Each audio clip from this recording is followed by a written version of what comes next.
Assalamualaikum warahmatullahi wabarakatuh. Salam sejahtera buat sobat-sobat dimanapun berada.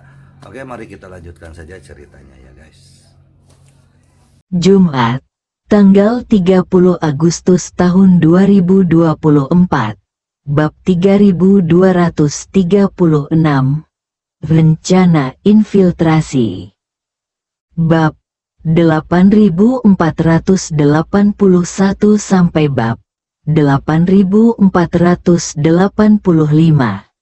Saat ini sebagian besar pegawai di stasiun angkutan kereta api pelabuhan sudah tidak bekerja, kecuali para pekerja yang bekerja di tempat bongkar muat.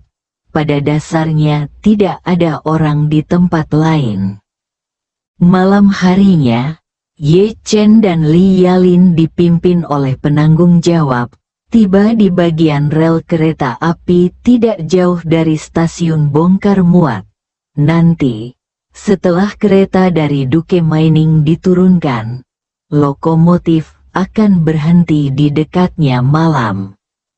Ye Chen berencana menunggu pengemudi memarkir mobilnya di sini, lalu mengendalikan pengemudinya, lalu masuk ke dalam mobil untuk memeriksa catatan mengemudi. Tak lama kemudian, peluit kereta terdengar di kejauhan, dan beberapa menit kemudian, kereta barang bermuatan Audio fosfat milik Soccer perlahan Channel. memasuki stasiun. Instruksi pengiriman datang dari telepon genggam yang dibawa oleh penanggung jawab. Kemudian jalur secara otomatis menyelesaikan pergantian jalur dan memandu kereta ke peron sasaran. Staf K dan puluhan pegawai yang bertanggung jawab bongkar muat sudah menunggu di sini. Kereta baru saja berhenti. Staf K yang bertugas melepas bongkar muat lokomotif sudah mulai mengangkut fosfat di gerbong keluar. Segera setelah itu, lokomotif melaju menuju tempat parkir yang telah ditentukan di bawah bimbingan petugas operator. Ye Chen telah menggunakan energi spiritualnya untuk memeriksa dan menemukan bahwa hanya ada satu pengemudi di lokomotif, dan orang ini tidak memiliki tingkat kultivasi dan bukan seorang pejuang. Ketika kereta berhenti dan berhenti, pengemudi membuka pintu dan dengan hati-hati mundur dari tangga yang tinggi. Melihat dirinya sudah mencapai anak tangga terakhir, ia langsung melompat ke samping untuk turun dari mobil. Saat itu, ia tiba-tiba merasakan seseorang menepuk-nepuk kaki celananya dari belakang laki-laki. Melihat dirinya sendiri, dia marah, mengira pihak lain sedang bercanda. Saat dia hendak berbicara, pikirannya tiba-tiba menjadi kosong. Kemudian, dia melihat pria Asia itu membuat gerakan memanjat ke arahnya, dan dia memanjat tanpa terkendali. Li Yalin berteriak dalam bahasa Prancis dari belakang, dan pihak lain segera membuka pintu lagi dan memasuki kabin kereta. Ye Chen dan Li Yalin mengikutinya ke dalam taksi, dan kemudian Li Yalin memerintahkannya dalam bahasa Prancis untuk membuka rekor mengemudi hari ini. Pria itu segera menghidupkan kembali lokomotifnya, mengklik layar LCD berbentuk kotak di samping, dan Audio membuka semua milik video Soccer rekaman Channel. mengemudi hari ini. Li Yalin bertanya sejenak dan kemudian berkata kepada Ye Chen, "Tuan Ye, dia melakukan 4 perjalanan hari ini. Dan perjalanan terakhir pergi ke Duke Mining. Kereta api nasional Maroko mereka mengalokasikan sejumlah gerbong barang ke Duke Mining. Umumnya, mereka adalah setelah Duke Mining memuat barang. Mereka menarik truk kosong tersebut dan kemudian mengambil seluruh truknya, sehingga pengemudi tidak perlu menunggu untuk memuat. Dia tiba di Duke Mining 3 jam yang lalu. Dia menutup truk dan mengkonfirmasi jumlah truk. Segelnya tertinggal. Saat dia berbicara, dia meminta pihak lain untuk membuka video di layar. Setelah menyeret bilah kemajuan, pihak lain menjauh dan memberi isyarat hormat kepada Li Yalin. Dalam gambar, kereta hendak memasuki dermaga pemuatan Duke Mining. Dari kejauhan Duke Mining terletak di dataran luas berwarna kuning putih, di mana kereta melintas.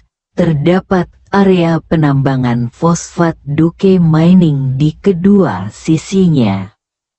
Yang sedikit aneh adalah di area penambangan fosfat besar pada gambar, banyak pekerja yang membangun dan mengelas menara besi yang tingginya minimal 20 hingga 30 meter. Struktur menara besi secara keseluruhan mirip dengan menara saluran tegangan tinggi. Hanya saja masih ada beberapa lubang di bagian tengah atas. Sebuah platform untuk orang berdiri telah dilas. Dari ukuran pekerja dalam video tersebut, dapat disimpulkan bahwa setidaknya 7 atau 8 orang dapat berdiri di atasnya secara bersamaan. Saat ini, setidaknya belasan menara besi seperti ini telah dibangun di seluruh area pertambangan, dan ada beberapa yang sedang dibangun. Li Yalin menghentikan layar, menunjuk ke menara besi ini, dan berkata kepada Ye Chen, "Tuan Ye, menara besi ini harus digunakan untuk peringatan. Tampaknya mereka memang memperkuat keamanan sekarang." Ye Chen mengangguk dan berkata, "Medan di sana sangat landai, dan semuanya merupakan area penambangan fosfat. Tidak ada bangunan bertingkat tinggi di pinggirannya. Ketinggian menara besi semacam ini cukup untuk diamati dari jauh. Jika dilengkapi dengan peralatan keamanan profesional, Anda masih bisa membobolnya jika Anda mau. Memang tidak mudah. Apalagi dari video. Area penambangan masih agak jauh dari lokasi inti Duke Mining." "Ya," Li Yalin berkata, "saya memeriksa informasi Cakrawala. Berdasarkan skalanya, mereka telah memperluas area penambangan setidaknya 6 km selama bertahun-tahun, karena area penambangan semakin jauh. Mereka kini telah membangunnya. Beberapa ban berjalan mengangkut biji mentah yang ditambang ke kilang. Jika menembus dari luar, akan sangat sulit untuk menempuh jarak yang begitu jauh." Ye Chen mengangguk sedikit dan meminta Li Yalin untuk terus bermain. Kereta dalam video itu semakin dekat ke kilang. Seluruh kilang tampak seperti penjara, dikelilingi oleh tembok semen yang tinggi, dengan kaltrok besi digantung di luar tembok jalur tegangan. Meskipun relnya mengarah langsung ke bagian dalam kilang, namun terdapat juga gerbang besi tebal di pintu masuk rel. Terlihat dari video tersebut banyak orang yang menunggu di luar gerbang besi. Saat kereta mendekat secara perlahan, beberapa orang tidak membuka gerbang besi tersebut. Malah ada yang menaiki bagian depan kereta dan mengobrol dengan kalimat pengemudi, lalu meminta orang-orang di bawah untuk membuka pintu dan masuk ke pabrik bersama sopir. Seluruh pabrik berbentuk T besar, dengan area produksi di atas dan 3 rel kereta api serta 2 platform semi tertutup untuk memuat barang di bawah. Di antara ketiga Audio jalur milik tersebut, Sopter jalur Channel. utama melewati tengah peron di kedua sisi, dan di sisi lain peron di kedua sisi terdapat dua jalur kedatangan dan keberangkatan. Dalam gambar, sebuah kereta truk telah diparkir di jalur kedatangan dan keberangkatan di sebelah kiri, dan kendaraan dalam video melewati jumlah pemilih dan berhenti di jalur kedatangan dan keberangkatan di sebelah kanan. Saat ini banyak petugas yang berada di sisi kanan peron. Mereka masih mengangkut fosfat yang dihasilkan ke peron. Barang-barang tersebut menunggu gerbong kosong untuk diangkut dengan kereta api akan mulai mengosongkan gerbong. Namun, Ye Chen dan Li Yalin sama-sama melihat tujuan mereka melakukan ini. Semua pemuat ini kuat dan tampak seperti pekerja terampil. Mereka sibuk di peron ketika kereta memasuki stasiun. Awasi kereta dengan cermat. Cepatlah ke kereta saat memasuki stasiun untuk menghindari gangguan musuh. Setelah kereta dalam video berhenti, kereta tersebut dipisahkan dan mulai berubah arah. Lalu menarik kereta yang memuat muatan tersebut menjauh dari jalur kedatangan dan keberangkatan. Di sisi lain kedua sisi Duke Mining selalu ada hampir 100 anggota staf dari segala jenis. Setelah itu, bagian depan mobil menyelesaikan pembalikan melalui jalur utama, dan setelah menunggu sekitar 10 menit, meninggalkan area pabrik. Setelah menonton video tersebut, Ye Chen hanya bisa menghela nafas. Duke Mining ini sekarang tidak dapat ditembus, terutama area inti pabrik, dibangun seperti penjara. Ada area penyangga yang kosong di luar. Sangat sulit untuk mendapatkannya dengan tenang. Satu-satunya kesempatan mungkin adalah kereta. Li Yalin Audio mengangguk, milik Sopter menanyakan Channel. beberapa patah kata kepada pengemudi, dan berkata kepada Ye Chen. Pengemudi berkata bahwa alasan mengapa Duke Mining dijaga ketat seperti penjara adalah karena ada banyak kasus keji di sana dalam beberapa tahun terakhir. Dan orang-orang telah menyelinap masuk ke pabrik, membunuh 2 staf keuangan mereka dan mencuri jutaan dolar. Yang lain menyelinap ke dalam pabrik dan mencuri peralatan presisi senilai jutaan dolar. Kasus-kasus ini kemudian menjadi tidak terpecahkan polisi setempat yang menangani kasus ini, jadi mereka melakukan penguatan sendiri. Ye Chen tersenyum dan berkata, ini kedengarannya seperti trik yang ditulis sendiri dan diarahkan sendiri. Penguatan buta akan membuat orang curiga. Tetapi jika Anda menyusun beberapa kasus yang bersifat mengerikan sebelumnya, Anda dapat memanfaatkan situasi tersebut dan membuat penguatan pembelaan yang wajar dan sah.